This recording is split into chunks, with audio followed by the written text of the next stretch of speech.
Good evening. Welcome to Superpower Broadcasting. I'm your host, Kevin Castley. Tonight is debate night.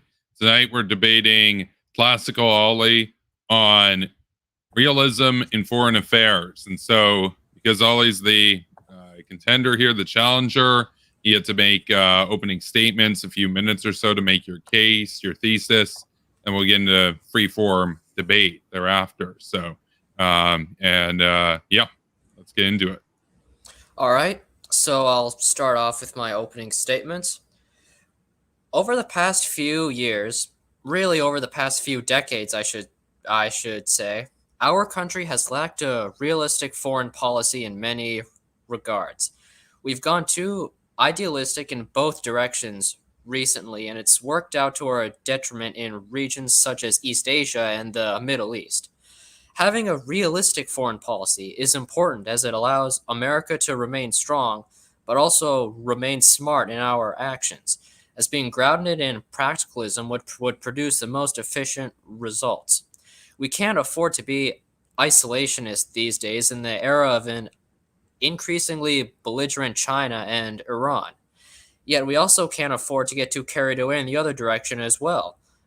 I'm aware that you've seriously advocated for nuking several countries in the past and still do to this day, as well as no. launching full-scale Which invasions countries?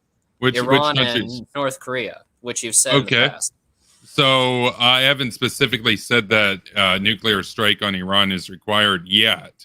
Said You if they said get a you ton would of be nukes. willing to do that, yeah. Well, You if we said wait that for if them you to were get, you said you put mushroom clouds over Tehran if you would ever become president. I don't stand by that. I don't Well, you even said recall. that. I don't even recall saying that. It's possible Well, I you said that did. in the past when I was drunk. It's possible. Do you have any proof that I ever made those statements? Yeah, Because I don't stand by that. I very well defend for you here a nuclear strike on North Korea, but I don't all right, support so a yeah, nuclear strike on we'll Iran. talk about that later on in the debate, I'm sure.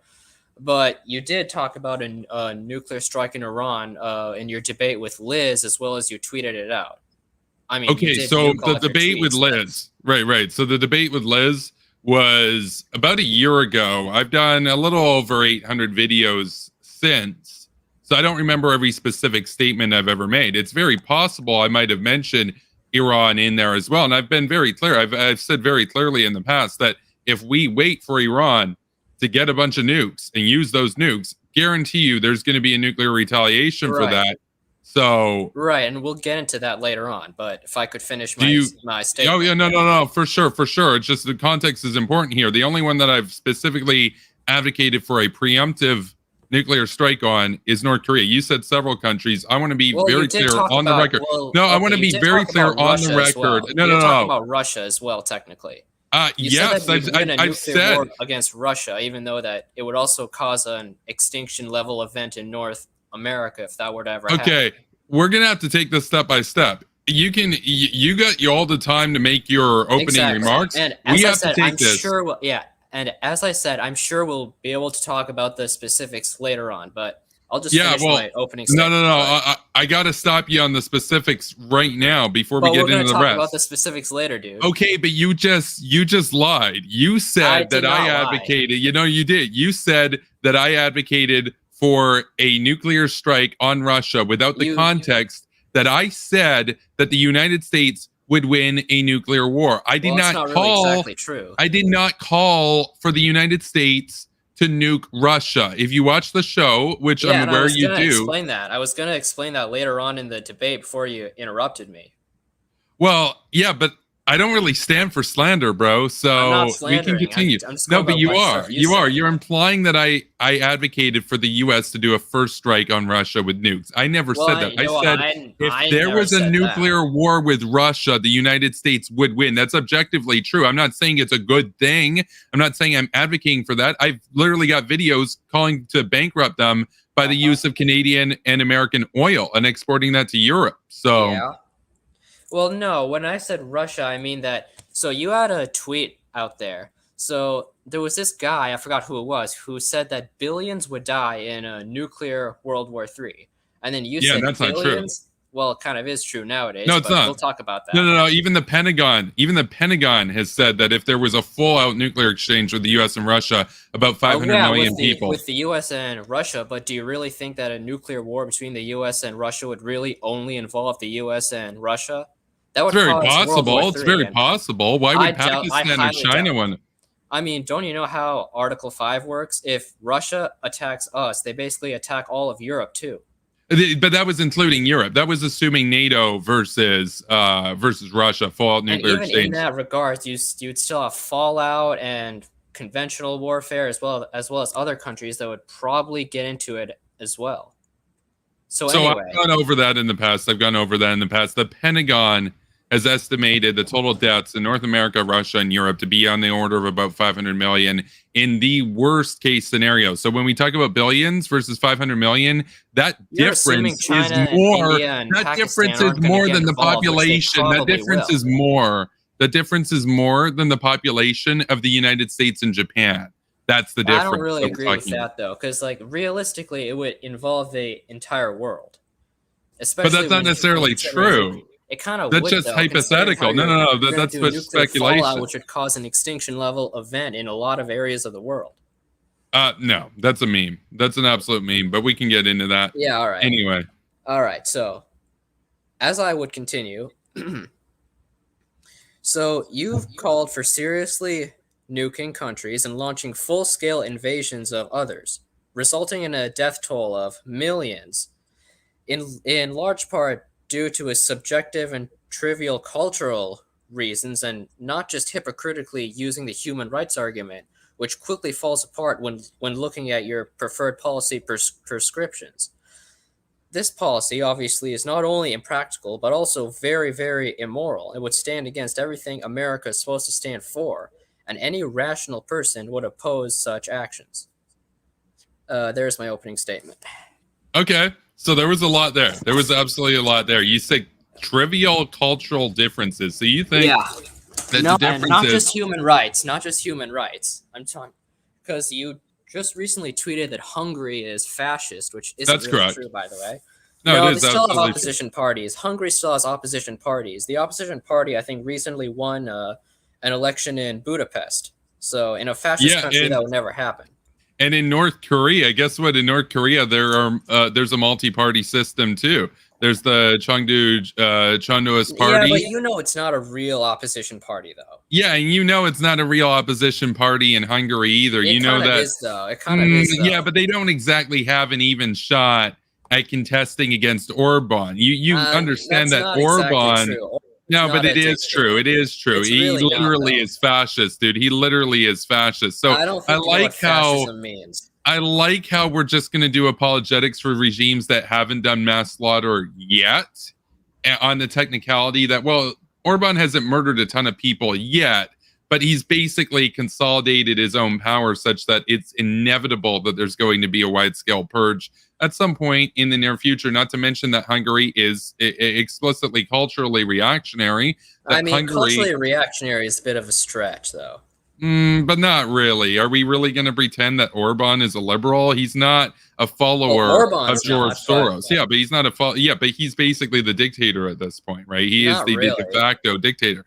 Oh, yeah, you try to run against him. They don't have free elections. They do, though. Not really. They literally do. So do you consider Russia to have free elections? No. No. So why is Hungary very much different? Because Russian elections are super corrupt and really rigged. And Hungary's just not like that. There's really no evidence of that. That's not exactly true. They had an election in 2018 where the opposition parties a number of them actually gained seats. Yeah, you can get seats and still have a fascist state. I mean, I got news. Putin's United Russia doesn't have every seat in the Duma. There's a communist party. There's other parties. You can have multiple parties.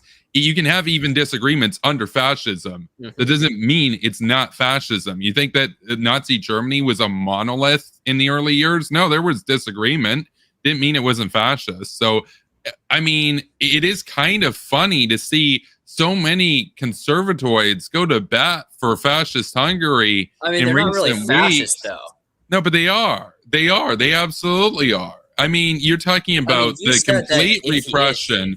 You're talking about complete repression of anybody that doesn't conform to the sort of what would you call it, the nationalist aesthetic, to the sort of cultural what examples do you like? Do you have any like actual so you look at how gay people are treated in Hungary. It ain't great.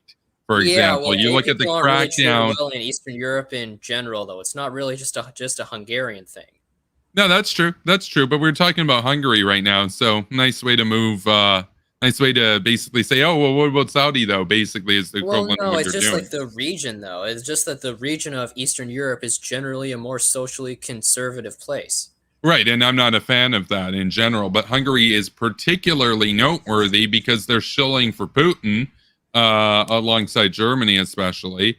Europe in general is weak on Russia, so it's not really just Hungary. I mean, if anything, Germany is really the weakest link. Because they have the most influence. For sure. Yeah, no, it's one of them for sure. Influence. No, it's one of them for sure, absolutely. And Hungary's gone in that direction as well. The conservatism alone doesn't necessitate that they're going to shill for Russia. Poland hasn't been doing so. So to see people go to bat for Hungary, it's like, okay, if you're going to shill for some conservative state in Europe, at least do Poland. Why Hungary? Oh, it's because Tucker likes Hungary. He also likes Russia. He also likes Putin. He's also done apologetics for communist China, said that they're more manly than America, for example. So I guess we're getting held up on this point about Hungary. Is it really a hill you want to die on? Because I think anybody who's not a partisan hack trying to defend Tucker and Trump at this point could recognize that Hungary has a lot of problems, and that Hungary is not a liberal democracy. That Hungary, I mean, they're not liberal, but they're still a democracy. Okay, but so is North Korea. North Korea is a democracy. No, they're not really a democracy. Yeah, but they are a formal democracy. Yeah, so is Hungary. So is Hungary. Hungary's not a dictatorship, dude. Russia is kind of. Yeah, so North Korea is a lot more dictatorial than Hungary. Yeah. Russia's a little bit more dictatorial than Hungary. A lot more dictatorial.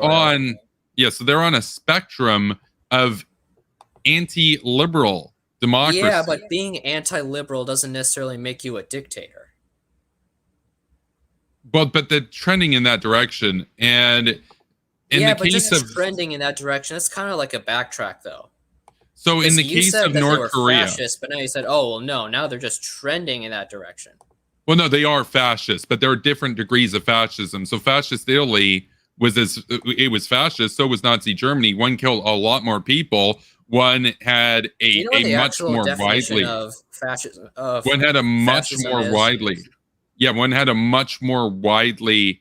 What would you call it? Much more widely. What would you call it? Yeah. Imposed system of terror altogether on the population, and you can see that in Japan as well. You can see that in a lot of their puppet states as well. It doesn't make you all of a sudden not fascist if you're slightly less fascist than a different country. That's dumb. And anyway, and the point about North Korea, I want to get back to this. No, North Korea is a democracy just as Russia is, just as Hungary is. They all have elections. So, I mean, where do you draw the line? Well, they're not quite. North Korea. Well, I'm not saying they're a democracy. My point is that when you're saying, well, they're not a liberal democracy. So you're saying they're not a liberal democracy, right? But if you're not a liberal democracy, my point is you're not a democracy. I think you can. Yeah, you don't agree with that because you're not a liberal. You don't agree with that because you're not a liberal. So, okay, well, that's a good admission. Now we can move on. Wonderful. Well, I never claimed to be, so that's kind of interesting. Yeah, and that's pretty cringe. That's pretty cringe. So I think it's pretty based, actually. But I got a question for you. Yeah, Nick Fuentes would agree. I don't really care anyway. I'm not a fan of him. He's not a fan of me, so he's not really relevant to this right now. Anyway, what's your definition of fascism? Because it seems to be a term that you like to throw around a lot. Yeah, well, I mean, there's a few different technical definitions. You can go back to Umberto Eco, for example. For me, sure, but what's your basic definition? Yeah, my basic general definition of fascism is a reactionary government or a reactionary state that imposes its what would you call it? Its it's cultural, it's economic, and it's political will on the population by force, and opposes and basically goes about detaining, even arbitrarily, anybody that gets in the way of that. That's a pretty general definition. And what's important to note here is that a lot of people say, oh, China's fascist. China's not fascist. They're on the left. Hungary's on the right. Fascism in particular. China's National Socialist. No, they're not. No, they're not. You don't know what National Socialism means. They're absolutely not. They're a socialist system attempting to build communism, world communism. You don't understand. National Socialism is different. Now, it has socialism in the term. Well, China's National Socialist domestically, but when it comes to foreign ideological export, especially to the West, that's when they're doing like the cultural Marxism and stuff like that. Cultural Marxism's a cute dog whistle. I'll say that. Graeber 1488. But what I'm going to say on the point about, they're different internally, they're different externally. Well, yeah, a lot of countries are that way.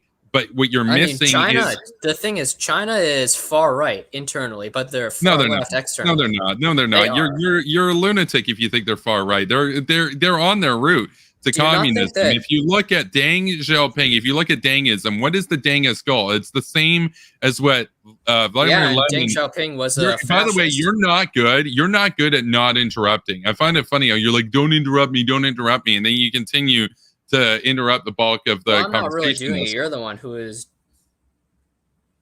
No, you. That's what we're going with? Okay, cool.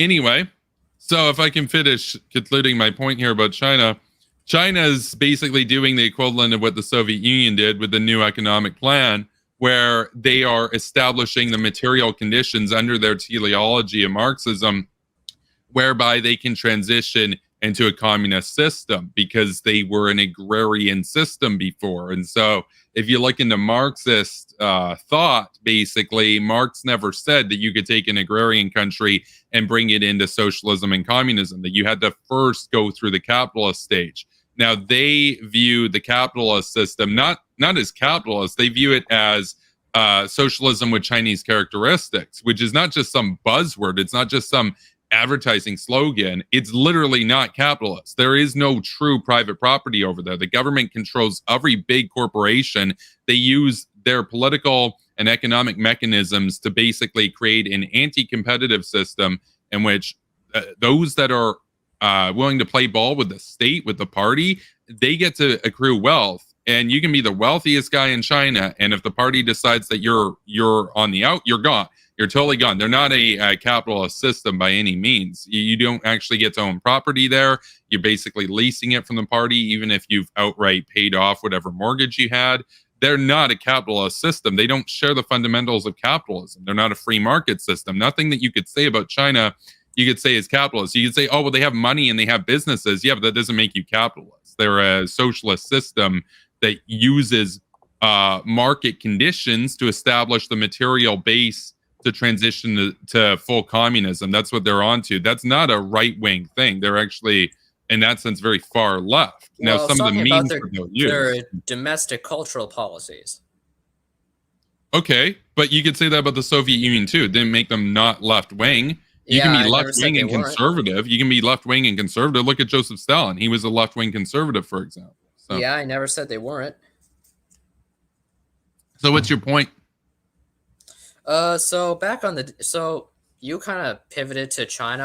I was talking about fascism specifically. So okay. By your definition, would India be a fascist state? No. Why not? It's not really well, liberal. India. It's not liberal. No, but it is liberal. There's not. Really? There's not. Really there's no systematic. Yeah, there's no systematic structure in place to round you up if you don't vote for Modi, for example. There's no look. They have a conservative leader right now, but they're a democracy. They're a developing democracy, but they're basically on the spectrum of liberal democracies. They're on a developing economic level. And so obviously they're not going to have the same civil society as a lot of other liberal democracies, but they're not like Hungary. Hungary's on the other spectrum. Hungary's on the spectrum. of anti-liberal democracy. That there's no catalyst for arresting people that don't agree with Modi. That's true. But on the other hand, there's not really any catalyst for arresting people that don't really agree with Orban. There are millions of people that don't vote for him, and they're doing fine. Yeah, except the difference is if you protest Orban, you can go to jail there. You can get a long sentence. If you so much as even talk about LGBTQ plus issues, you can go to jail for a very long time, for example, because they can say, oh, there were minors around. If you look at the recent bill, for example. So they use places in India kind of have the same situation, especially in the Kashmir region. I don't know if you've no. Kashmir's got a lot of problematic issues that have gone on, and a lot of that, of course, stems from. It's kind of weird how Kashmir seems to be like the stuff going on there seems to be a lot more extreme than the stuff going on in Hungary. Yet you call Hungary a fascist state, but not India one. Well, India's got issues. Don't get me wrong. India's got issues, and Kashmir's got a lot of baggage. But you call India a liberal democracy. Well, I said they're on the Hungary spectrum. A fascist dictatorship. Yeah, they're on the spectrum of liberal democracy. It doesn't mean they're anywhere near, say, where the Netherlands is or whatever, but they're not on the spectrum of Hungary, and they're also moving in a pro-Western direction. One thing that's important to note is the trajectory. So India's moving closer to the West with the quadrilateral dialogue. Hungary, on the other hand, is moving closer to the Kremlin, just like Turkey is. So it's important to bear in mind the political alliances that are there. Like, my enemy is the Kremlin at the end of the day. Right, not New Delhi. I view India as a natural ally, right? So, I mean, I find it crazy how we're going to compare India to Hungary. India is a far freer society, and is there a lot of issues? Absolutely, there's a lot of issues there, but they have a better actual mechanism in place to resolve those through democratic means than Hungary, where Orban is basically the dictator for life at this point. So, well, that's not necessarily the case. Now, I don't think that India is a fascist state, nor do I think that Hungary is one, because like I remember you said recently that if you go to Hungary, you risk being detained. That's correct. That hasn't really happened since communism. No, but that's not true. So let's say, for example, I went over to Hungary, and let's say I did my show in Hungary. I could literally be arrested. What was the last year where a political prisoner was detained? In Hungary? Yeah. There were protests very recently that people... No, I'm talking about what you were talking about like a foreigner going there and being detained. But I don't really care too much if it's a foreigner versus somebody over there. My point is that it's a repressive system. That's what you said, but I'm correct about that. No, I'm 100% correct about that. So let's say, for example, I go over to Hungary. Now, I always tell people only go to rule of law countries. I'm with Bill Browder on this one. He learned it the hard way with Sergei Magnitsky, for example, in Russia. Here's the thing. So if I go over to Hungary and I do my show, or I basically do my free expression or whatever, and I say I support LGBTQ plus rights, I can be arrested for that. Now, not to mention, even if I don't do that, the state very well could arrest me and hold me basically as political clout to try to get favor from the West. That's what China's done. China's arrested 2 Canadians in recent years, just arbitrarily. Has Hungary done that? No, but they're not a liberal system. They're not. You even admitted they're not a liberal system. So my point was, the advice from this channel is to not travel outside of rule of law countries. And by the way, that goes for Vietnam, that goes for Russia, that goes for North Korea, that goes for Turkmenistan, that goes for any of these countries. I would never tell anybody to risk traveling to a country like Hungary or to a country like Turkey. One of my friends recently traveled to Turkey, and I said, he traveled to a Turkish puppet state, basically. And I said, don't do it, man. Don't do it. It's his life. He can do what he wants. But my advice here is always do not travel outside of the rule of law country, because at the end of the day, what's going to happen if you get arrested? I'm going to say, look, I don't think that's good. I don't like that. But at the same time, well, we have a very weak political culture right now. Ain't nobody going into Belarus. Ain't nobody going into Hungary. And I'm not even advocating for war with those countries. And I'm one of the most hawkish people out there. So if I'm not advocating to rescue you by force, you ain't getting rescued. That's not the state of our culture right now. So don't travel there. Don't travel there. So that's my point. You can say, oh, well, they haven't invested anybody yet. The point is they're not a liberal system. You cannot trust the fairness of their legal system. Well, a lot of systems aren't necessarily liberal systems. And I don't recommend anybody travel there. I don't recommend anybody travel to any of those. My point is that Hungary's on that list. They're not on the list of rule of law countries. They're on the list of fascist countries. They're on the list of anti-liberal democracies. And by the way, I use the democracy there again. North Korea also an anti-liberal democracy. You are aware that Hungary is more democratic than India, according to the Global Democracy Index. I need to see when that was taken, and I'd also need to look at what they were using for their metric. And also, I don't just trust these big international organizations and their rankings altogether, because at the end of the day, I can look at their trajectory and I can see, well, India's moving closer to us, Hungary's moving closer to Russia. So you have to take in mind, I mean, we're talking about realism. That's what this debate was supposed to be about, was realism. Yeah. Realism means sometimes you'll work with people that you don't even necessarily agree with if they're useful to your side. Hungary, they're useful to the Russians. So I don't understand why you call yourself a realist. But I guess my question is, for which state interest are you a realist? Are you a realist for Russia? Are you a realist for Budapest? Are you a realist for America? Are you a realist for what? Because you can be a realist and work for any of those states. It's an ideologically neutral thing, right? So yeah. Well, I'm being a realist because I realize that countries have different cultures, and you can't really impose what you believe on every country, especially when you disregard those countries' histories and traditions. So then how do you explain Japan or Germany, which were historically very conservative, and now with American influence, they are a lot more liberal? Conservative. Yeah, they're nothing like how they were under the fascist regime. Like it's like night and day. They liberalized because of American hegemony. They went from being far right to being still strongly right wing, but except they don't go around invading and killing millions of people anymore. Yeah, I'd say they're a moderately right wing system. I wouldn't say the point is they're right wing. Yeah, but they're a liberal, strongly right wing. But then what was Hitler then? Strongly right wing? I mean, we have to have. I'd say that's fanatically extreme. That's that's a weird scale. That's a weird scale. Whatever. I think a strong or far right is including literal fascists and Nazis and stuff, but whatever. Okay, we can have a bunk and junk scale like that with random meaningless terms. Okay, whatever. So yeah, I just find it funny how all the conservatoids just move to the latest talking point of, oh, now we got to defend Hungary because Tucker went over to Hungary. What's your view of Tucker? What's your view of Tucker, man? Don't really agree with Tucker on foreign policy that often. I think he's a little bit simplistic and a little bit too idealistic, if I'm being honest. Too idealistic? How do you mean? Because he's normally more of an isolationist. What do you mean by idealist? That's why. Okay. You can be an idealist in both ways. You can be super isolationist, or you could be a super war hawk. Okay.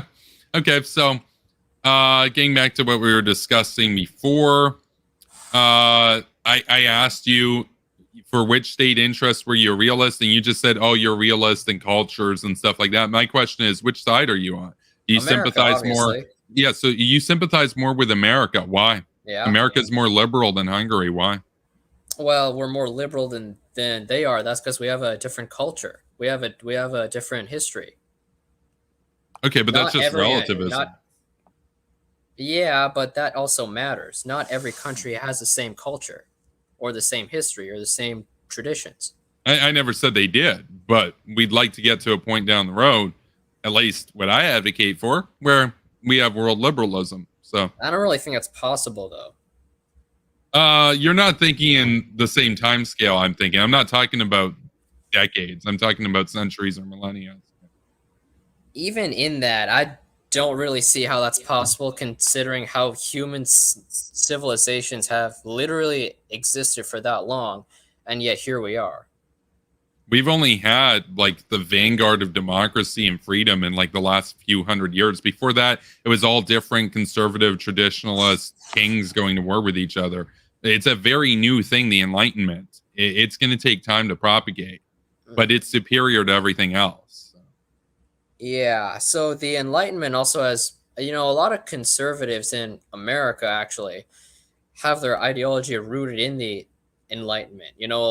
A lot of socially conservative beliefs actually come from that. For sure. Back in the day, absolutely. And then that's the thing, is that the thing about the Enlightenment is that the Enlightenment is on the trajectory of liberalism with each generation, basically. So yeah, you can say, well, they're conservatives that were rooted in the Enlightenment. That's true. But those people were liberals compared to the status quo in the 1500s or the 1400s. So even those more conservative people that you can point to look like liberals compared to what happened before the advent of the Enlightenment. Right, but you have to look at the proportion, though. You can't really equally attribute the proportion that existed in the 1600s with the political proportionality that exists today.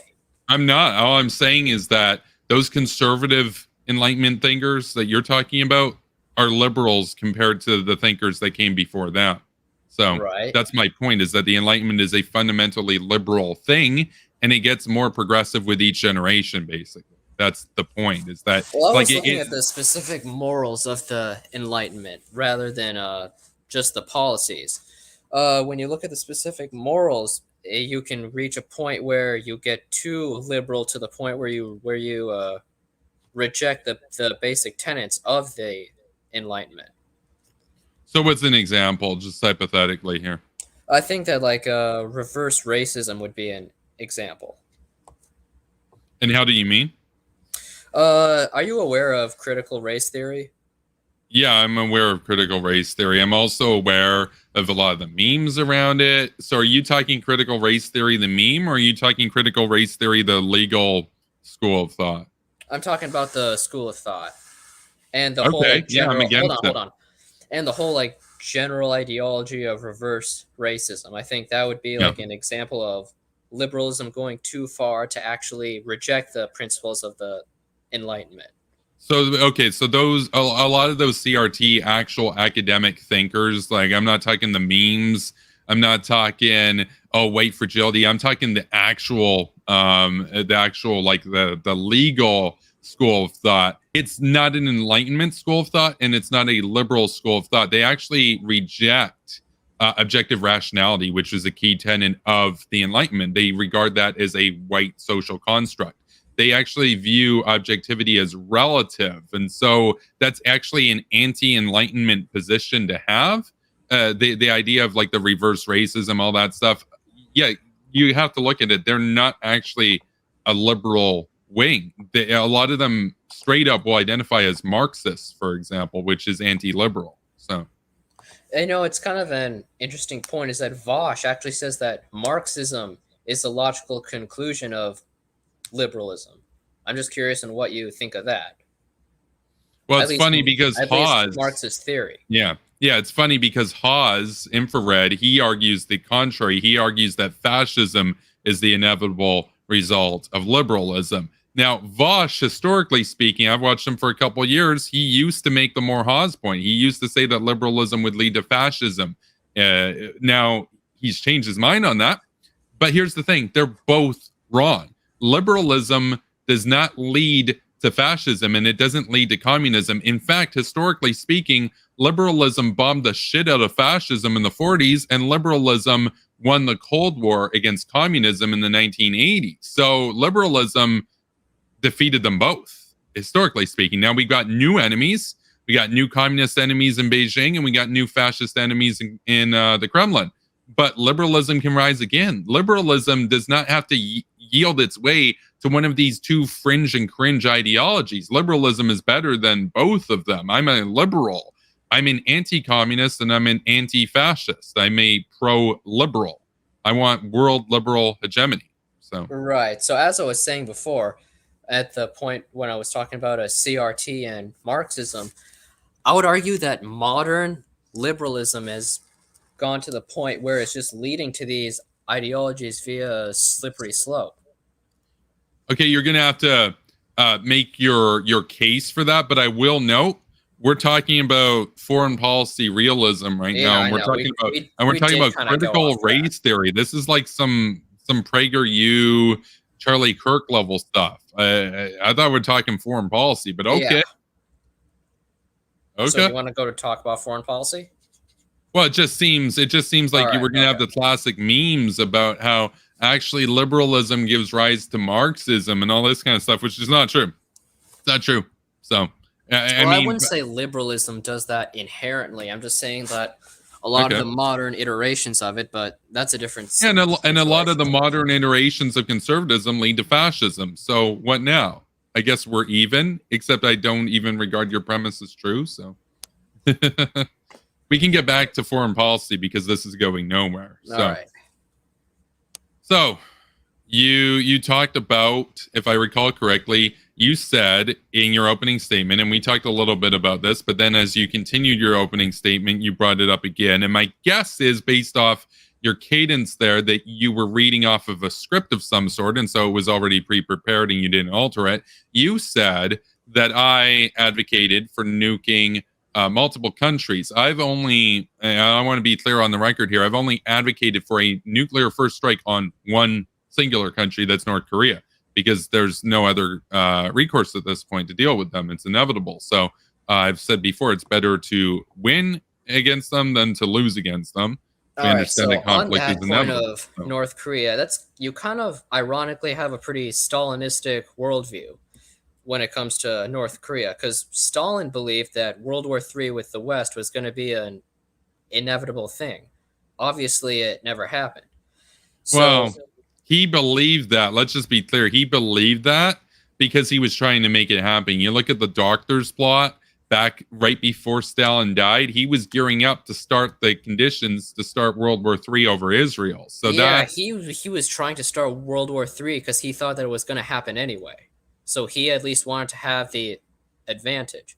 Well, he wasn't 100% wrong about that. Let's keep in mind here, the only reason that it didn't happen in 1983 was because of Stanislav Petrov, who decided to turn off the computer and got fired from the Red Army because he disobeyed orders, which were to alert the command that, hey, look, there's a nuclear alert. The U.S. is launching missiles at us. We have to retaliate. And if he hadn't said, my gut is this is a false alarm, even after it went off multiple times saying more missiles launched, it turned out to be a satellite error. Satellite picked up sun reflecting off of a cloud over some missile fields in Montana, I believe. And they interpreted that, the computer interpreted it as a mass launch. And at first it started singular, and Petrov turned off the computer and said, nah, America wouldn't start World War III with one missile. But then later on, a few minutes later, it picked up multiple launches. And he said, oh, shit. And that looked realistic. But he said, he basically in his gut, he's like, whether this is true or not, I'm not going to trust the computer here. And he turned it off and he got fired for that. But if he did his job, the Soviet Union in 1983, in late 1983, would have launched several tens of thousands of nukes at America. And so in that sense, Stalin was right. We were saved by a dude who got fired for not following orders. Well, he wasn't exactly right, since the incident involving Petrov was an accident. It wasn't an actual geopolitical event. No, it was. It was a literal... No. But you're wrong. It was a glitch. It was a glitch that the Red Army thought was real. Right, but that's not the point. No, but you're missing the point here, Ollie. I know it's probably too complicated. You got to bear with me right now. No, it's not actually complicated at all. The U.S. did not launch nuclear weapons, obviously. Right, the Soviet satellite glitch. The Soviet satellite that was monitoring U.S. missile silos that happened to be on, overhead at that point, detected what looked to it to be a nuclear launch on 2 occasions within a few minutes. The first was a singular, the second was multiple. Yeah, on the but you can't really attribute hold on.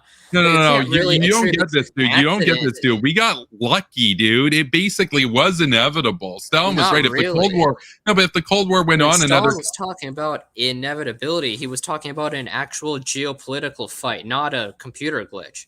Okay, but what you don't understand, you're not letting me finish making my case. What you don't get is that whether or not the U.S. literally launched it in a geopolitical event, or the U.S. didn't, and it was just a satellite that picked it up. If Stanislav Petrov followed what he was supposed to do in either of those scenarios, whether it was a real launch or not, his job was to alert Moscow of what his site picked up. And then Moscow's response would be, of course, okay, we got about 5 to 8 minutes to launch before the Pershings hit us in Germany. We're launching. So whether or not it was real, here's what would have happened. The Soviet Union would have started a massive retaliation over a non-existent attack. At that point, the U.S. launches. So whether it was real or it was a glitch, guess what? The nukes are flying anyway. So your point is entirely irrelevant, and I would suggest you look into the situation a little more before you try to take Stalin out of context here. Because I think you're taking him out of context. No, you. Political fight. Well, but he literally, okay, you're missing this. If the Soviets Soviets launch, say 20,000, half of their arsenal in the first strike, and America and her allies, because of what was a glitch, you don't think there's going to be a geopolitical fight on our hands now that the Red Army just launched 20,000 nuclear weapons at NATO? Come on, you can't be this dumb, dude. But that's not what we're talking about, though.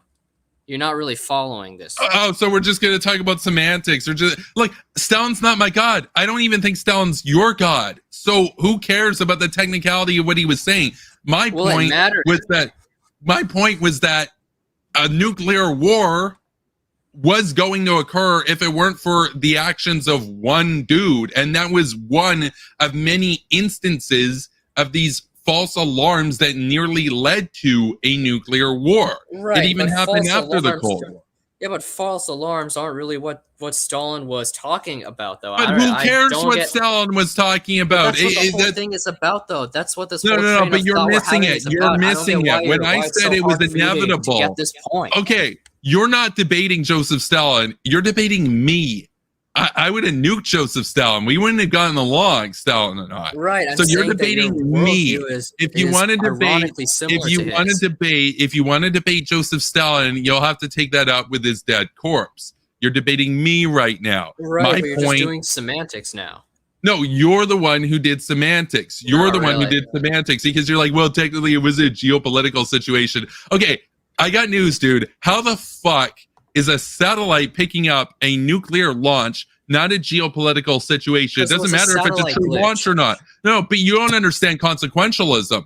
The consequence of that glitch that's not what I'm talking about, same, but the consequence of that glitch would have yielded the same result as if America had actually launched. I'm talking about the cause. I'm talking about the cause, dude, not But this is so dumb. This is so unbelievably dumb. It's really not, though. No, but it is. You're not following this. So you're saying, oh, that wasn't technically a geopolitical event. Dude, a Soviet satellite gave indication to the middle point between the Kremlin that there's been a nuclear launch. How is that not a geopolitical incident, whether it's a glitch or not? I don't think it would have brought about a third world war. It would have brought about a third world war either way. So you're the one arguing over semantics. Yeah, it was a glitch. You're the one who was arguing over a glitch. So what? No. You don't get it. You don't get it, dude. The consequence of that would have been the same. So my point is that was a geopolitical event. Whether it's a glitch or not, it wasn't. So you think it's just a nothing burger? Oh, a Soviet nuke detected, or a Soviet satellite detected an American missile launch. The effect. The cause was not the effect. I don't think you really understand the concept of cause and effect. Who cares? we're talking about the inevitability of nuclear conflict right now. And my point was that if you let the Cold War run on and on and on and on, eventually things give way. It was inevitable. Now, we don't know what the rate per year of a nuclear accident would have been. Was it 1% chance each year there's an accidental nuclear war over a false alarm or something, or misreading political signals? We don't know. My point is that when you're talking about, oh, well, no, it's technically a geopolitical action, a glitch is a geopolitical event anyway, and it doesn't really matter right now. You look like a total goofball, Ollie. And honestly, I gotta say, this is more embarrassing than you celebrating the death of Christopher Hitchens, and that was pretty disgusting and crass. So yeah, no one cares about Christopher Hitchens, dude. I'm sorry to say that. Oh, nobody cares. Nobody cares. So we're just gonna make fun of a dude who got cancer or died of I believe it was pneumonia. We're just gonna make fun of that, right? Nobody cares about Christopher Hitchens. Christopher Hitchens was 10 million times more of an honorable man than you ever will be. You sycophantic fascist bootlicker, dude. Yeah, okay, yeah. No one outside of political internet really knows who he is. Christopher Hitchens, really? Have you seen YouTube? Any of his videos that featuring him have like millions of views? Are you kidding me? Nobody knows who Christopher Hitchens is. Have you been living under a rock? Like, how old are you? Do you think he's a household name? Christopher Hitchens. He's as much a household name as Larry King. Absolutely. Yeah, I don't know what kind of people you're hanging around with. Even Christians are well aware of Christopher Hitchens. Everybody's got an opinion on Hitch. Really? We're gonna debate over whether he's a household name or not. I mean, he's really not. whether you're a Thomas Aquinas fanboy or a Reddit atheist, everybody knows who Christopher Hitchens is. Yeah, people who are into politics know who he is. I'm talking about average people. A lot of people know who Christopher Hitchens is just based on his interviews. He was everywhere. He went on Bill Maher. He went on late night comedy. He was a celebrity. Kevin? So Bill Maher's really not that popular. Oh yeah. So by that definition, I can just do the same thing with Viktor Orban. No, does anybody really know him? Sure. Except Christopher Hitchens is a lot more well known than Viktor Orban. So when you say nobody cares, nobody cares, that's such a goddamn cope, because you know that he was held in various regards by literally hundreds of millions of people that were well aware of him. Some fans. I wouldn't really say hundreds of millions of people. You don't think hundreds of millions just includes, some people in Europe, some people in Canada, and a lot of people in the US. Sure, but really, Christopher Hitchens. Christopher Hitchens, he was a legend. Beyonce level popularity. Well, in Kurdistan, absolutely, he was the biggest advocate of the Kurds. That's tens of millions of people right there. So in Iraq and elsewhere in the region, in Syria and everything. So just in the Middle East, he was very, very, very well known. And the Middle East, of course, is hundreds of millions of people altogether. He was basically an almost lifelong journalist. Are we seriously gonna argue that I'm talking people about don't average people, Kevin, not people who are into politics, not people who are I'm talking about average people. When I say hundreds of millions of people, I'm not talking about political Twitter. I'm saying you go out to average dudes on the street and ask them, what do you think of Christopher Hitchens? My guess is they're either going to say... I'm guessing 9 out of 10 No. They're either going to say he's burning in hell, or they're going to be like, he was kind of edgy, or they're going to be like, oh yeah, I read one of his books once, or I saw him on TV once. Everybody's going to have an opinion. Most people are going to have an opinion. You don't get it. That's like saying, oh, well, do people really know who Britney Spears is outside of Hollywood? It's like, yeah. A lot of people listen to Britney Spears. So you'd be like, oh, well, do average people know Britney Spears? It's like, yeah, average people know. Does that mean that they literally have a physical copy of her album or a physical copy of Christopher Hitchens' book? No. Does it mean that they've heard of either of them? Absolutely. I mean, they were both in their prominence around the same time, too. Spears. And by the way, they both supported the Iraq war, which is pretty fucking base. So Hitchens Britney. Also supported the Viet Cong and the IRA, so it's kind of ironic on that point. Well, yeah, no. He was a Marxist on economics. I don't agree with his economics, by the way. I'm a capitalist. I don't agree with that. But as far as like pretty far left people go, he was like the only good war hawk of them. So, that he deserves a lot of credit for that because he lost a lot of friends over it. It was a lot harder to come out as an advocate of the Iraq war if you were on the left than if you were on the right. So he deserves a lot more credit than a typical Republican would have gotten. But notice how we moved the goalposts, because you were arguing before that nobody really cared or most people didn't even know who he was. Yeah, and I still stand with that. You have to acknowledge, no, but that's dumb. I still stand by that.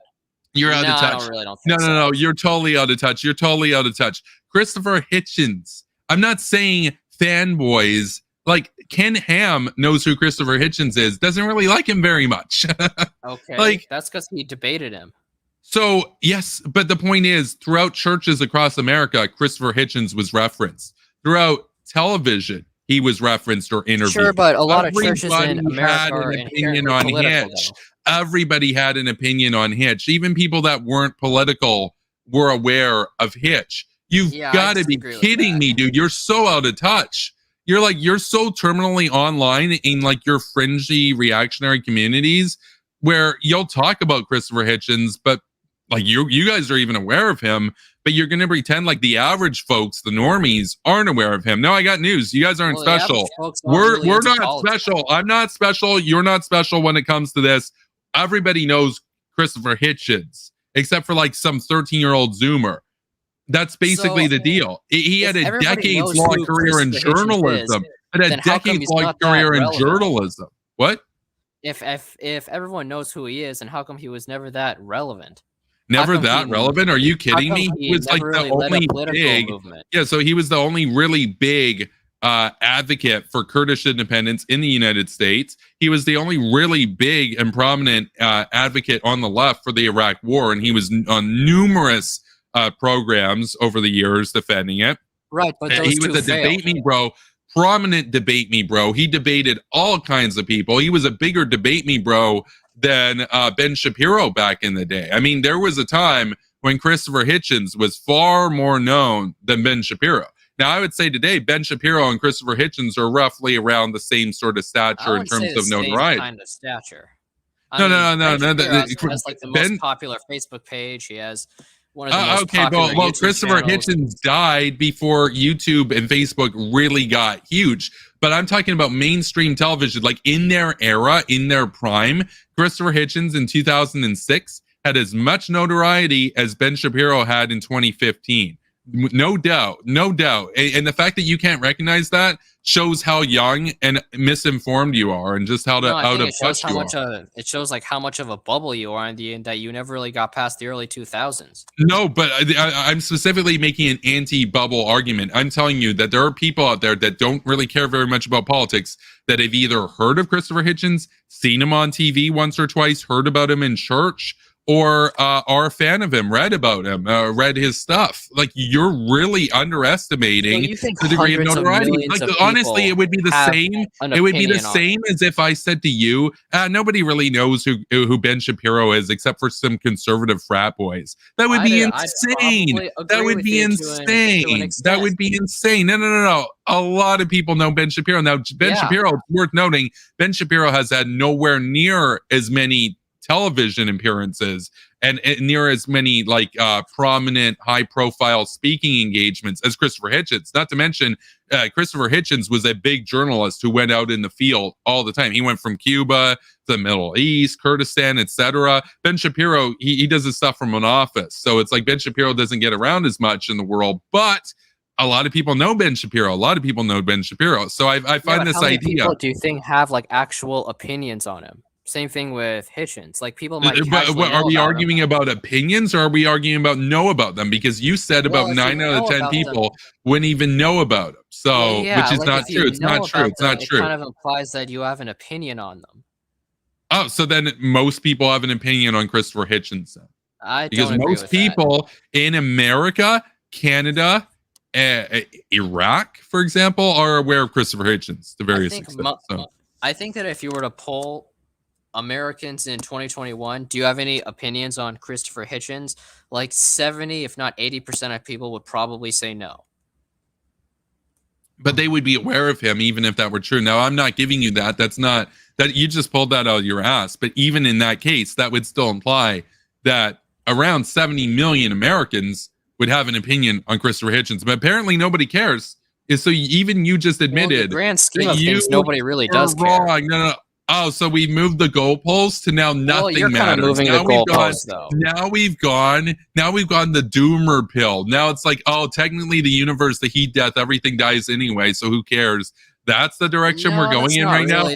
Not really. That is such an unbelievable cope for the fact that you realize that you just contradicted your own claim 15 minutes ago. I contradicted anything. Yeah, you did, because you said nobody cares, and then you just admitted to me that 20% of America would care about Christopher Hitchens, and yet you were trying to say that he wasn't relevant. Yeah, I got really news. Not relevant.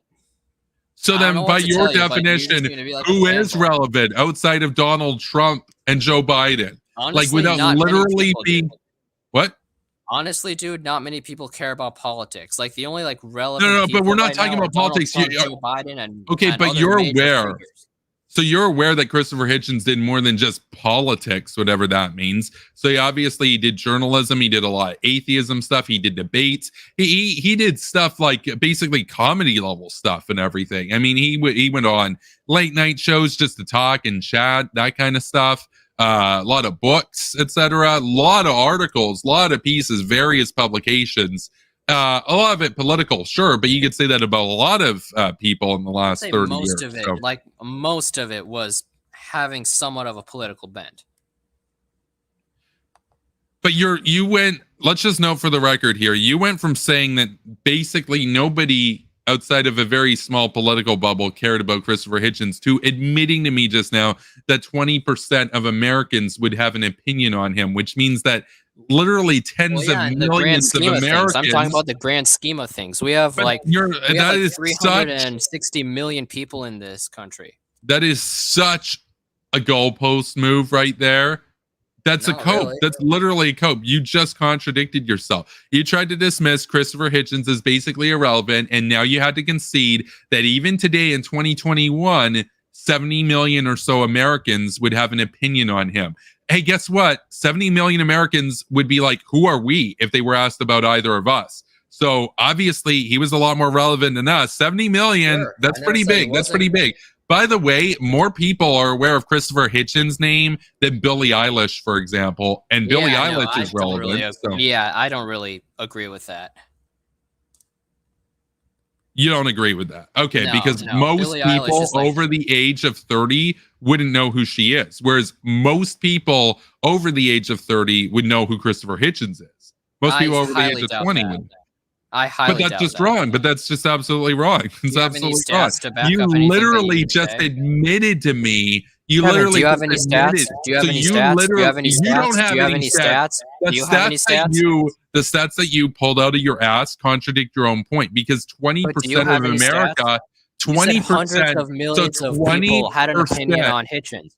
You said hundreds of millions of people had an opinion on it. No, but that is correct. But that is correct because he was so well known in Europe, the Middle East. What's your proof? In Europe, okay, fine. So what was the population? What was the population of Europe? About what, 500, 600 million at the time? Population of America around 300 million. Population of Canada around 35 million. Population of the Middle East, several hundred million people. He was a worldwide, well-known, very highly prominent journalist who was on mainstream television all the time and did speaking engagements across Europe, all of those people in the Middle East, in North America, and you're going to tell me that hundreds of millions of people haven't heard of him? Yeah. You're out of your mind, dude. You're out of your mind. You're no. You're totally out of your mind. I would even say hundreds of no. I would say hundreds of millions of people have also heard of Ben Shapiro. Are you going to disagree on that? Probably, yeah. Well, you're wrong. No, you're absolutely wrong. And Ben Shapiro is not as well known today as Christopher Hitchens was in Europe and the Middle East. Now he's very well; they're about equally well known in America.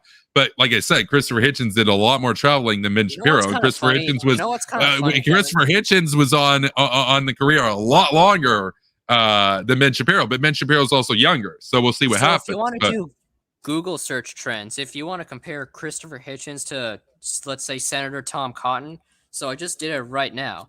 In all but 3 states, Tom Cotton leads him in Google searches.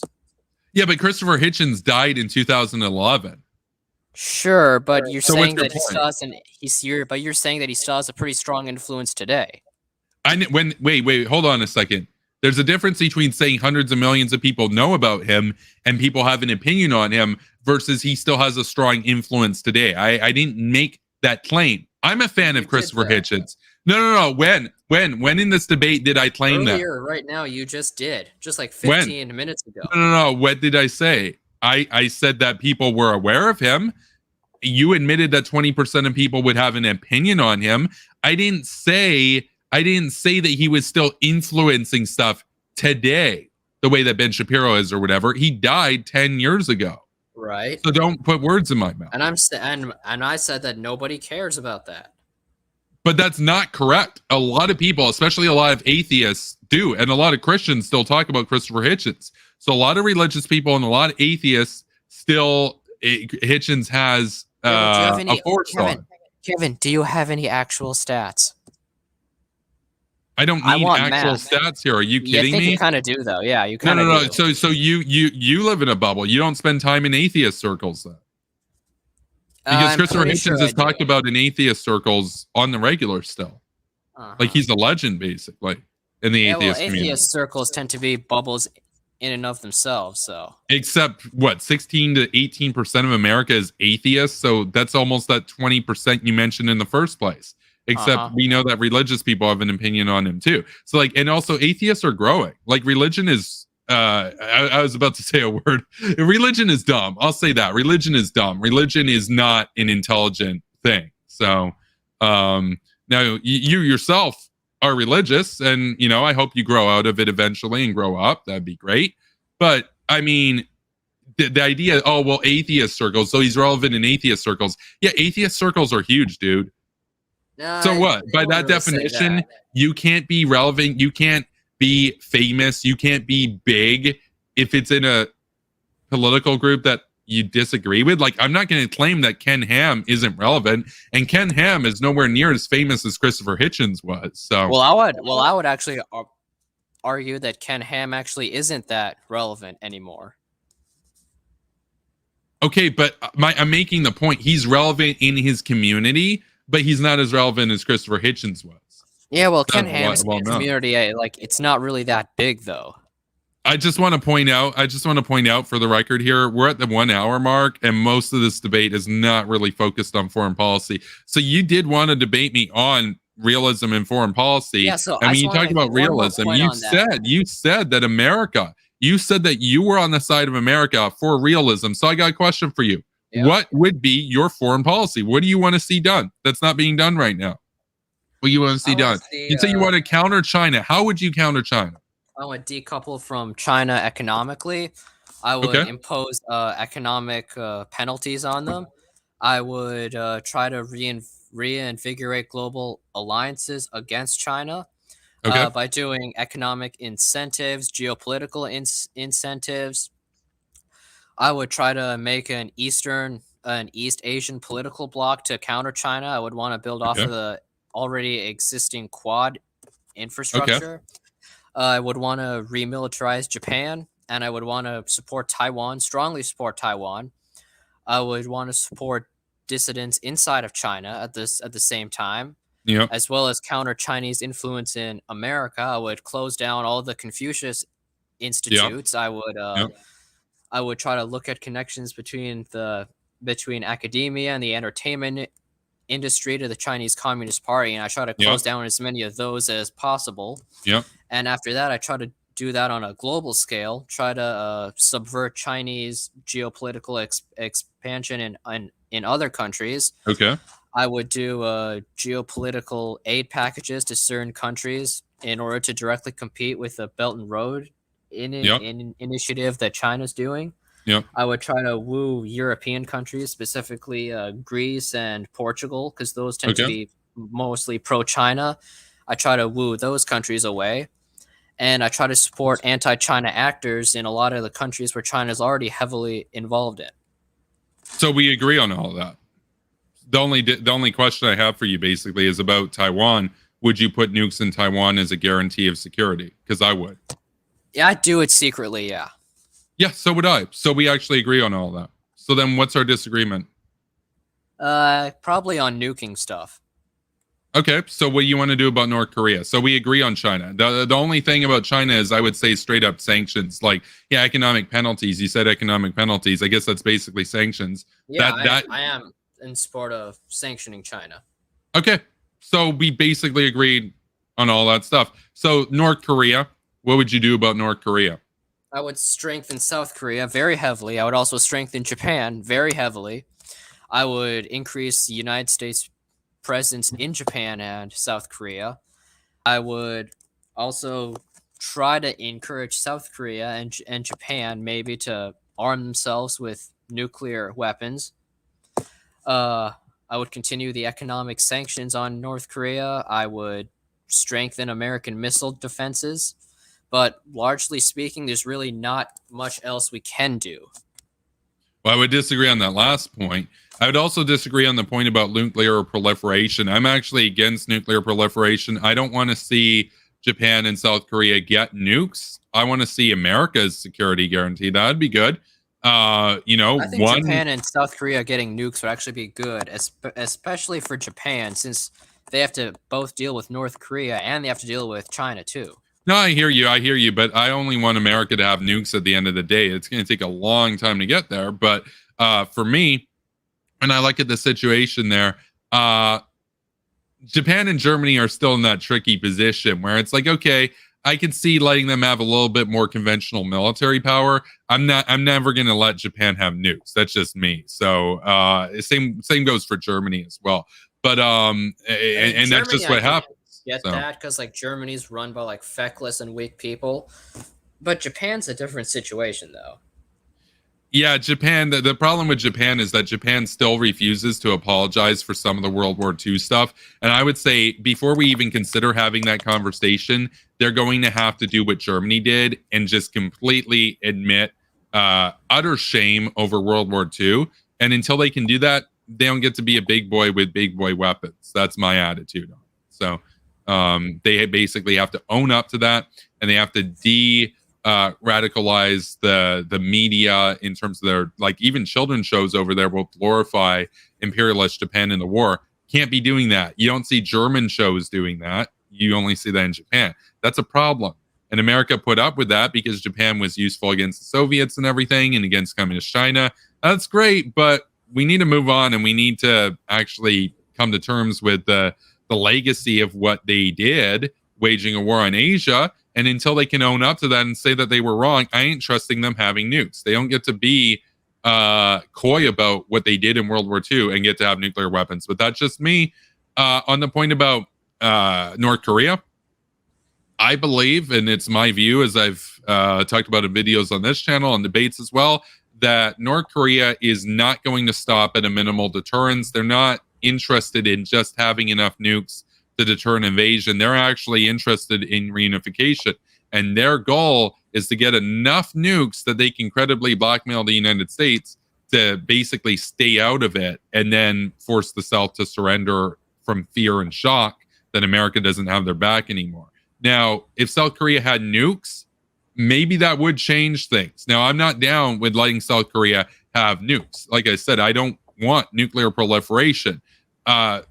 The problem as well is that given the political state in the Blue House with Moon Jae-in, historically speaking as well, with some of the sympathies in South Korea, it also doesn't even necessarily guarantee their security because their leadership is so weak that they still might be weak enough to get coaxed into a surrender. Even if they had nukes, they wouldn't be willing to use them as a defense. And if the North knew that, then it wouldn't be a good deterrent. I think that at the end of the day, we are foolish to wait for North Korea to start the war on their terms. And if they do that and they get away with that blackmail, because no, even John Bolton's not going to save South Korea if North Korea goes into South and has thousands of nukes aimed at America. And John Bolton's going to be like, look, I wanted to invade them, but we're not going to lose all of our cities to save Seoul. We should have done this decades ago. Even though most hawkish people aren't going to defend South Korea at that point. Once they take South Korea, NATO falls apart. Because now all those countries in Eastern Europe realize, well, if Russia just blackmails America with nukes, they can just invade. So we better call up Putin and ask what we can do to get on his good side. And they all become more like Germany and Hungary overnight.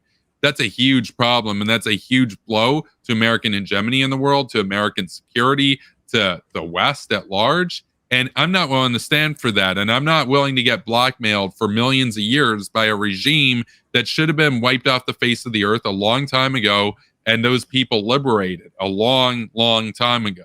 So I would take out their nuclear assets. So, right, and I don't think any of that's going to happen. So you don't think that they're serious about the reunification? You think it's just a political rhetoric? I think they want to do it, but I think that they're never going to get to do it. Well, I'd say I hope you're right, except even if you are right, we won't know, because as the years go on, they're constantly going to threaten America. They're constantly going to issue belligerent statements. They're going to do their little war games, sometimes go through the border like they usually do, sometimes straight up just kill soldiers on the border, as they've done numerous occasions over the last few decades. They sunk the South Korean vessel 11 years ago, for example, and killed dozens of South Korean sailors. And we're just going to let them continue to get away with these little acts of belligerence. Why? Because they're building up more and more nukes each day. How about this? How about we recognize they'll have more nukes in 20 years than they will now? And it's better to guarantee victory now than possibly ensure defeat down the road. That's my attitude on it, because I don't believe that their rhetoric is just there to appease the population or the generals. I really think that that dynasty is dead serious, the same way Kim Il-sung was, about retaking the peninsula by force. And they know that if they can get America to stay out of it, even if the South can win, and the South does technically have the capability to win, they know that the South will not have the morale and the will to do it. Once they find out that America is not going to help them out, they'll just surrender within 48 hours because their cities are getting shelled. I don't really agree with that. I think that if a country is being invaded, I think a lot of people would be willing to defend it, regardless of what we're going to do. Yeah, so a lot of people would. That's true. The current leadership, now it's not going to happen under Moon Jae-in right now, but if it did, Moon Jae-in is like Korean Tulsi. He would actually just say, we're joining our brothers in the North. About 20%, there's a poll done, about 20% of South Koreans actually harbor sympathies for the North. They view the North as a better safeguard of Korean traditions. They're very anti-race mixing. They're not fans of America. These are people who will go out and protest when the U.S. sets up missile defenses, such as the THAAD system, in South Korea to protect them. They'll go and protest that. These people would do sabotage, and some of those people would do sabotage against the South in the case of a war. It's very likely as well that the North has sleeper agents, just as the Russians have had in the South. And we know that there's political weakness in the South Korean capital already in a way that there isn't in North Korea. They have very strong-willed leader. They always have a strong-willed leader. So if they can force America to stay out of it, even if you could win that war, you're not going to watch all your cities get razed, like so many of your people get killed, to fight a war that you might be able to win that's going to go on for years and years and years. And you know that American security guarantee that you've been relying on for all these years is just pulled under the rug from you like that. You're going to surrender because they're shelling your capital. They're shelling your capital with 40,000 artillery pieces every 60 seconds. You're going to give in very quickly once you find out that America doesn't have your back. And America ain't going to fight that war. No, but America ain't going to fight that war because no rational U.S. president is going to lose New York and Chicago to try to save Seoul. It's as simple as that. So we got to stop them before they ensure the capability to wipe out a ton of American cities. So, all right, so there are a few things in response to that. So South Korea's military was built almost exclusively to defend against a northern invasion. So I don't really think that shelling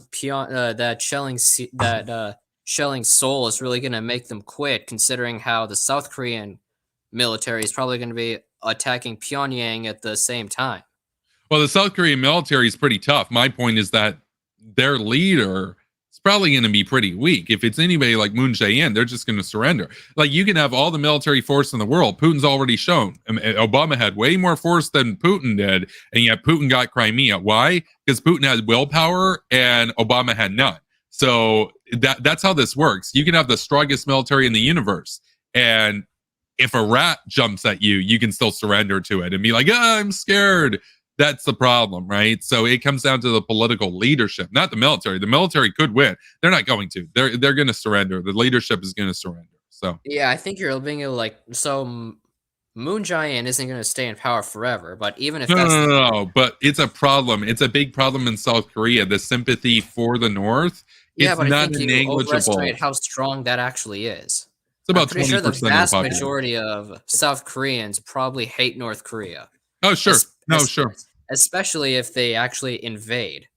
Yeah, and the vast majority of Americans hated Saddam too, yet a lot of those people that were in that group also opposed the war. Likewise, in this case, a lot of South Koreans are going to hate North Korea, but a lot of them are going to say, we don't want a war hawk as our leader, and they're going to vote for more people like Moon Jae-in. That's what happens, right? Yeah, but if North Korea would invade South Korea, you don't literally have to love.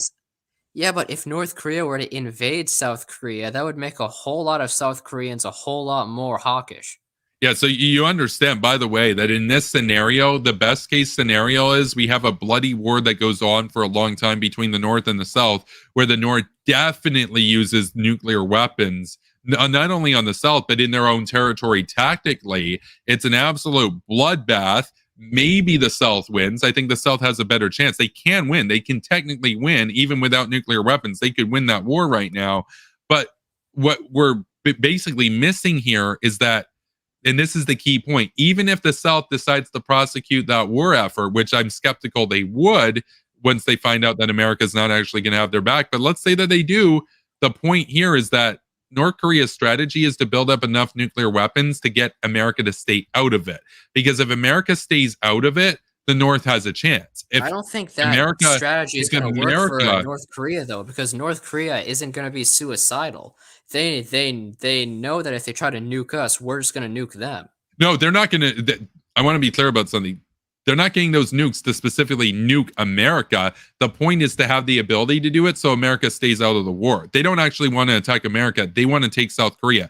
And they know that the biggest obstacle to doing that is the United States reinforcements. So if they can get the U.S. to just abandon what they've got there and say, hey, look, we'll take out all your cities, basically, if you decide to fight on behalf of the South.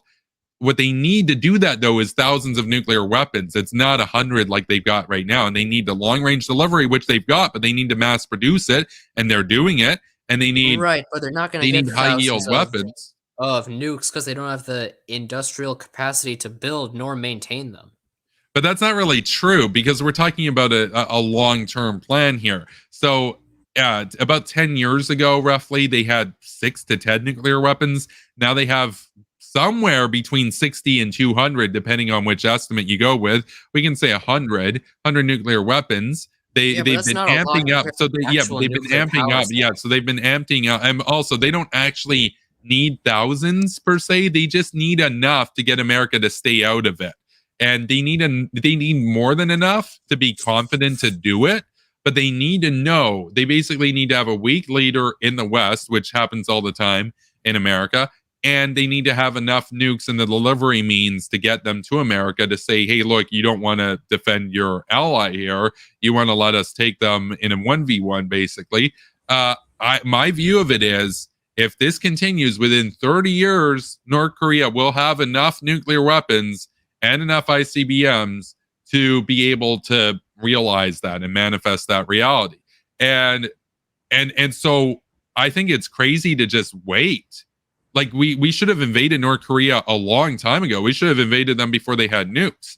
But the idea that we're just going to sit back and wait It's so obvious to me. So what? We're just going to tolerate them, even if they decide not to invade immediately. We're just going to tolerate them being able to blackmail America, all your kids for generations, living in terror that this random despotic dynasty could just nuke them in half an hour if they wanted to. And not to mention, what happens if somebody crazy takes over North Korea and in a fit of rage decides to nuke America? Why do we want to have another Russia on the table? Why don't we nip it in the bud before they also get thousands of nukes? Because at this rate, they're going to have over 1,000 nuclear weapons within a couple decades.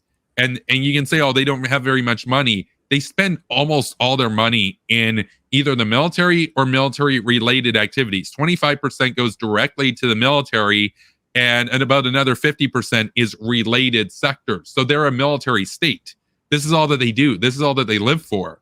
This is their whole point. And then, of course, the strategic arms, the nukes, that is the lodestar. That is what they rely on. That's what they're gunning for. They've already tested a 225 kiloton deliverable warhead. They've already tested a missile that had the proven range to hit Florida. So right now, at this minute, if Kim decided to launch, he could put a 225 kiloton warhead on downtown New York, which would kill, if you look at nuke map, it would kill about 1.1 million people. So now you might say, well, he's not crazy or whatever. Well, but are we really going to take that shot over the next few centuries that nobody in that family is going to be crazy? Or how about this? How about we do all of our kids and grandkids a favor and take them out now before it comes to that, so they don't have to live in that constant terror or literally get nuked? How about that? So there you go. So I don't really think that the situations you're bringing up are really that realistic. So we disagree there. Yeah. So they've demonstrated that they're building up their nukes. Yeah. They've tested their nukes, increasing yields each year. They started with 2 kilotons. They're at 225 kilotons, boosted fission device. The whole strategy that you're saying that they're going to try to blackmail us isn't going to work, because we're always going to have more nukes and better nukes than but you can understand. But you can understand this isn't just for defensive purposes, right? This thing on the screen right now can hit Florida from North Korea, and it can carry a hydrogen bomb on it. And oh yeah, there we go. That's the one right there. That's actually the longest range mobile launcher. Those ones are bigger than Russia's even. So you understand that those exist to target America, not South Korea or Japan, right? Because they were able to hit those countries a long time ago. So why are you comfortable with them getting more and more of those each year? Keep in mind, I'm not even saying they're necessarily going to have thousands. They don't need thousands to get the job done. They can blackmail America with less than that. They just want to be sure that they can blackmail America. That's why they need the excess, right? So it strikes me as you haven't really thought about this. I don't really think they're going to be able to blackmail us, though, because we're always going to have more and better nukes. But you're not going to have the political will to use it. What U.S. president is going to do a nuclear war with North Korea when North Korea has as many nukes? North Korea nukes us, I am 100% sure that any president would be willing to nuke them back. You missed my point. Try paying attention next time. The point of this is not to nuke America. The point of it, now, granted, they might nuke America in a fit of rage, but that's not the plan. The plan is to have those to get America to stay out of the war.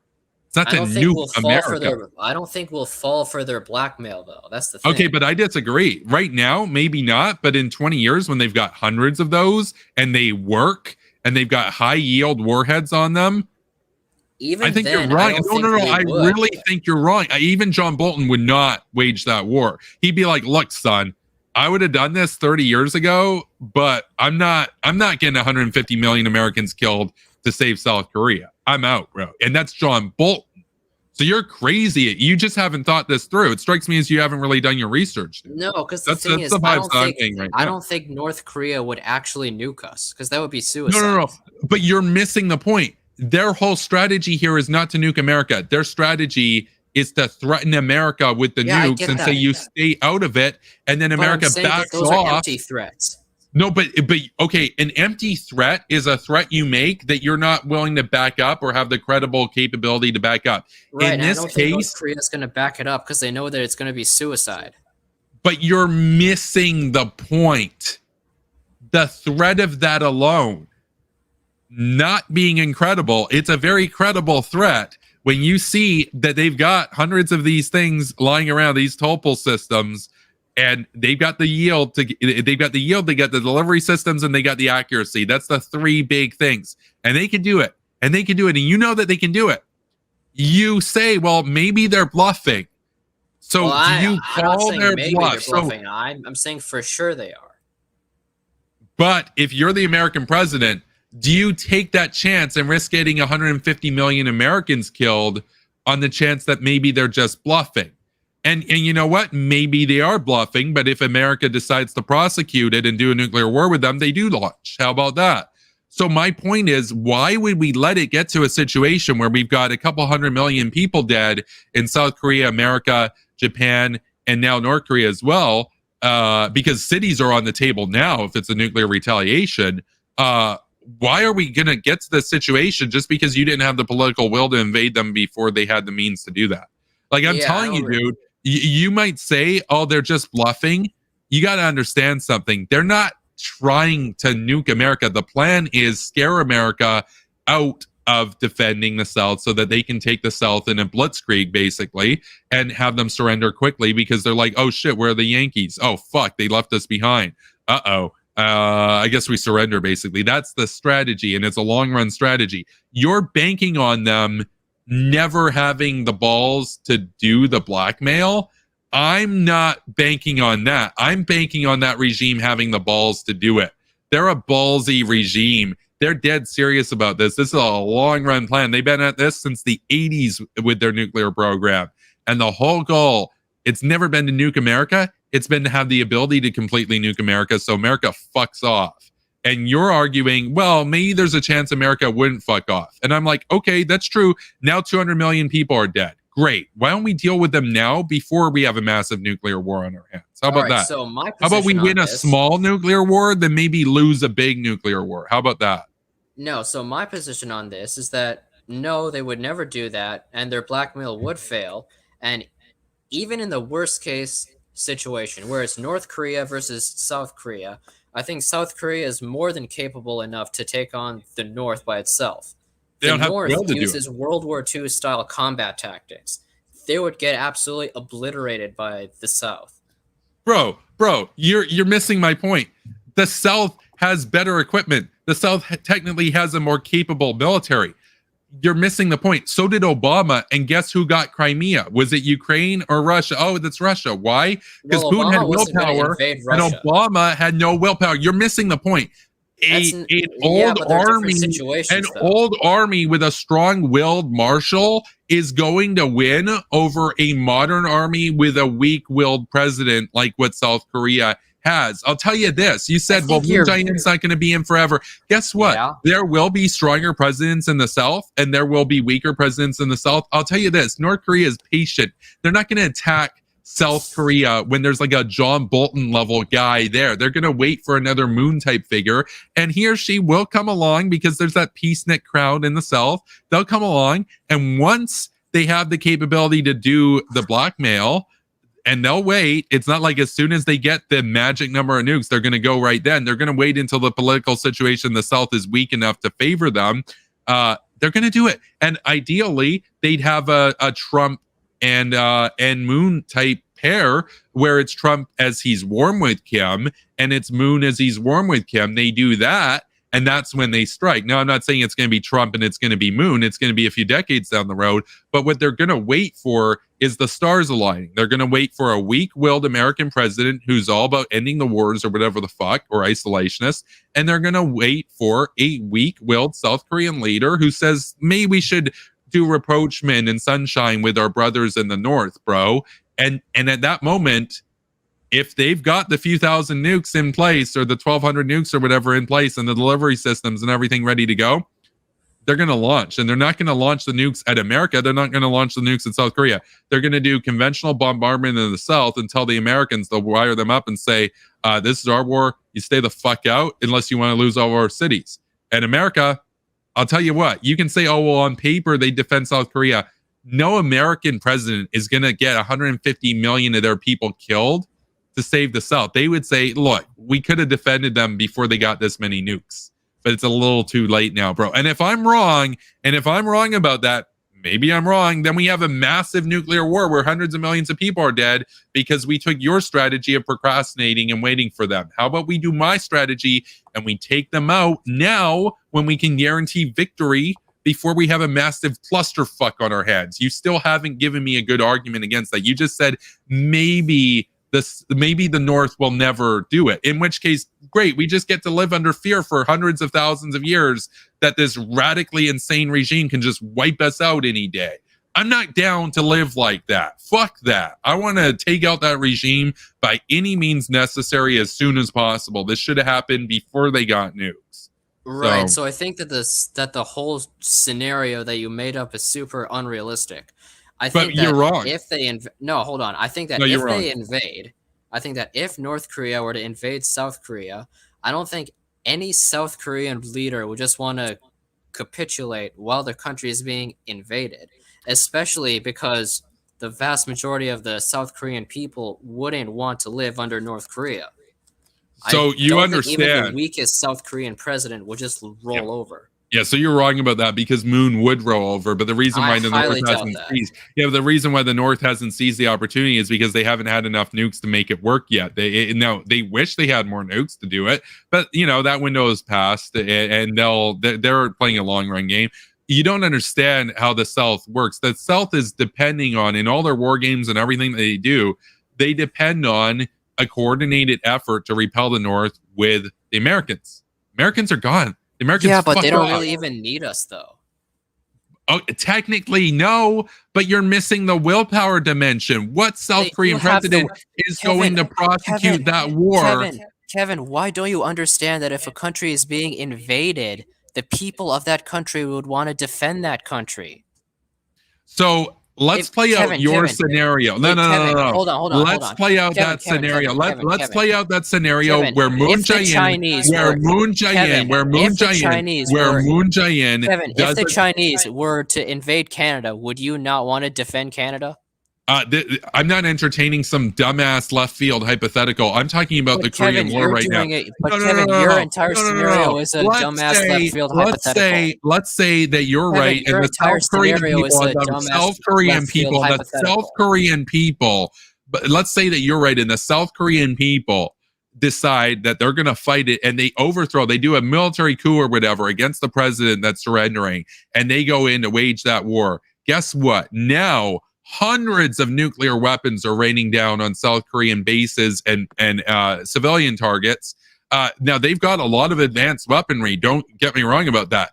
But you're forgetting the fact that they just got shit nuked and the North has more to go. So you're missing that too. Not to mention that the North has chemical. So the North, because no, you don't get it. If the goal of the North is to conquer the South, then why would it turn into a nuclear wasteland? Yeah, so you don't get how the Kim regime actually thinks. They want to take out the South Korean regime and bring it under the Kim dynasty. They don't care how many people are going to die in that process. They've murdered about 8 million of their own people. They're totally fine to nuke people in the South. They're totally down with that. Now, they don't want to.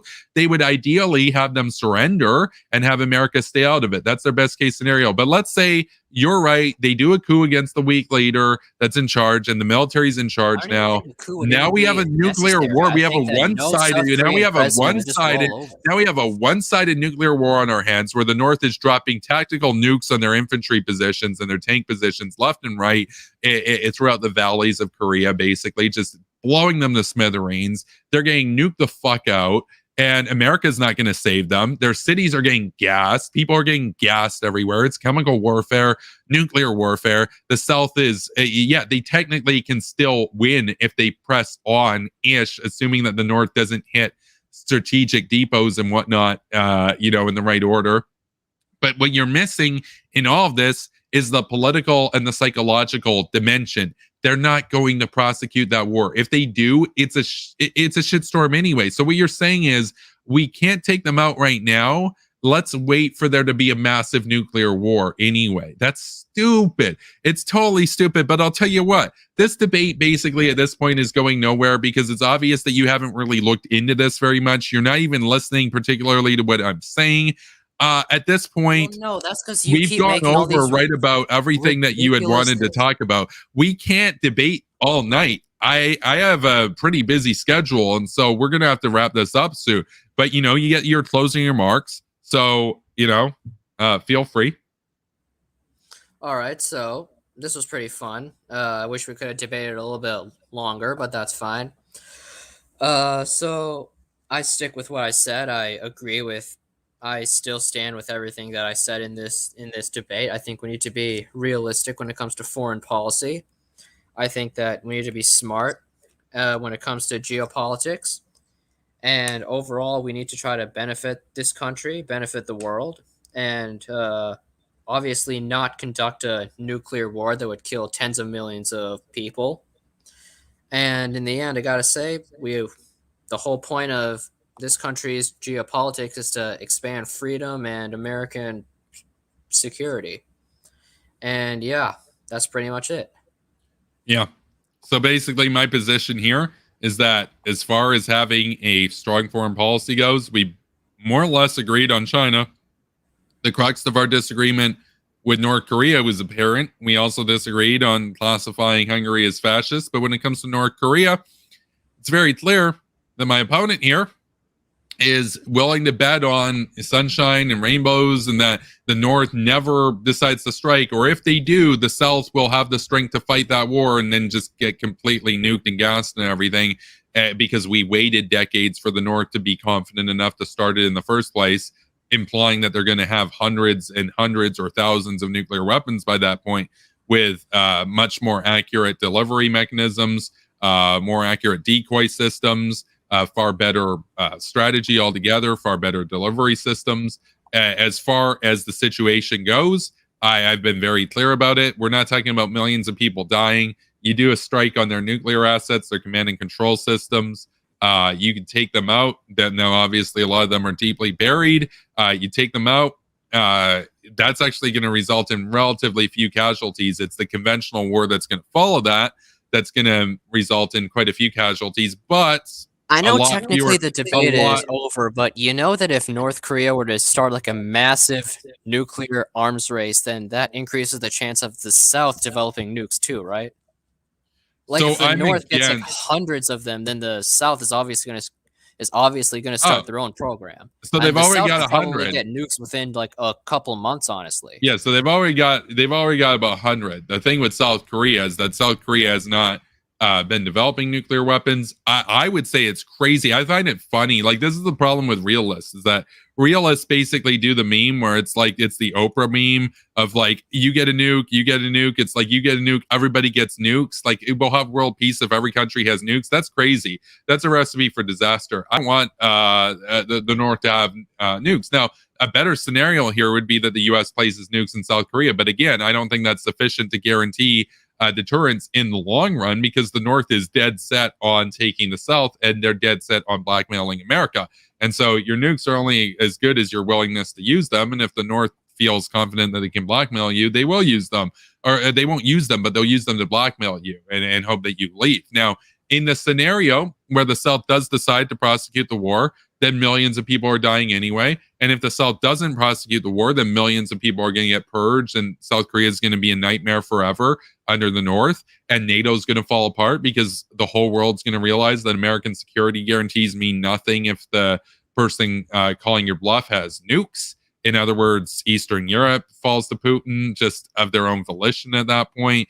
America, in order to save themselves from a Putin invasion, because they know that America won't risk their own cities to save Estonia and Latvia and stuff. So we're going to have the end of the American order if that happens and when that happens. And so it's very clear to me that we cannot have this rogue regime blackmail us in perpetuity with nuclear weapons, where even in the absolute best case scenario, where they never invade, they never use the nukes, we're living in constant fear that they could at any day, and we can't do anything about it because now they have hundreds or thousands of nukes. That's stupid. So I want to take them out and nip them in the bud before it gets to that point. It should have been done before they had their first nuke. Unfortunately, weak leadership. I'm advocating for strong leadership. My opponent here, ironically, he says wants realistic foreign policy. At the end of the day, he's talking realist school of foreign policy, which is actually a very weak and defensive-minded school of foreign policy. Not very proactive, not very preemptive, not very much geared towards consolidating your own hegemony and forging the world in your own image. And that has to be done, because if we don't, our enemies will. And that's apparent. It's apparent in China. It's apparent with Russia. And it is also apparent with North Korea and Iran. So that concludes our debate tonight. And I will see you in the post show very shortly. So thank you for watching, everybody. And